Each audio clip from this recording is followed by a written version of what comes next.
maka seharusnya dia akan ditetapkan dan tidak mudah goyah oleh karena sudah berada dan dibangun di dalam Yesus Kristus.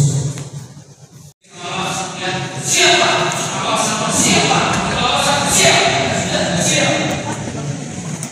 Lalu di mana hari raya?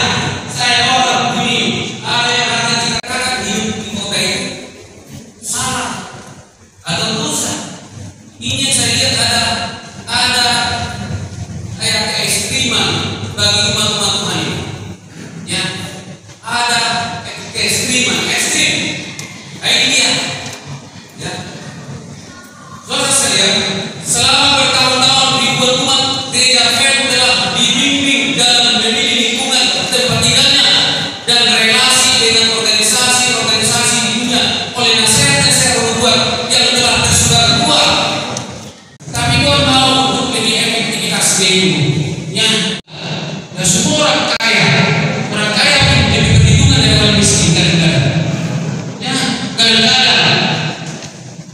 Ya, kalau orang miskin nggak ada kasih, tapi kalau orang kaya, jangan nangis dan karena orang kaya datang minta sumbangan dan dikasih.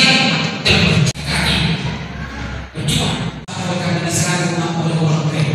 Tiap hari.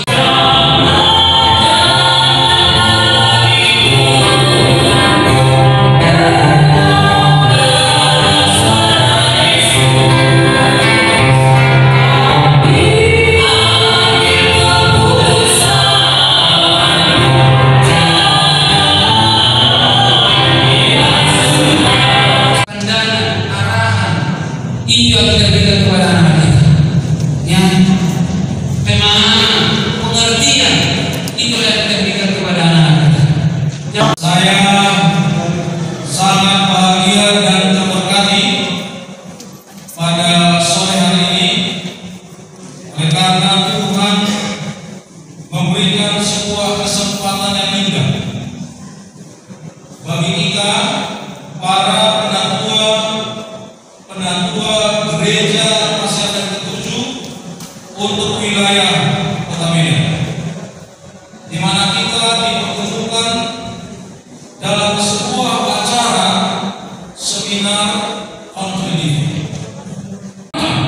agar orang-orang akan terus-menerus bertumbuh mencapai kedewasaan penuh pria dan wanita kepada Yesus. Jadi Tuhan yang menciptakan kita itu merancang kita untuk memantulkan kemuliaan Tuhan. Hati dengan duduk-duduk kita setuju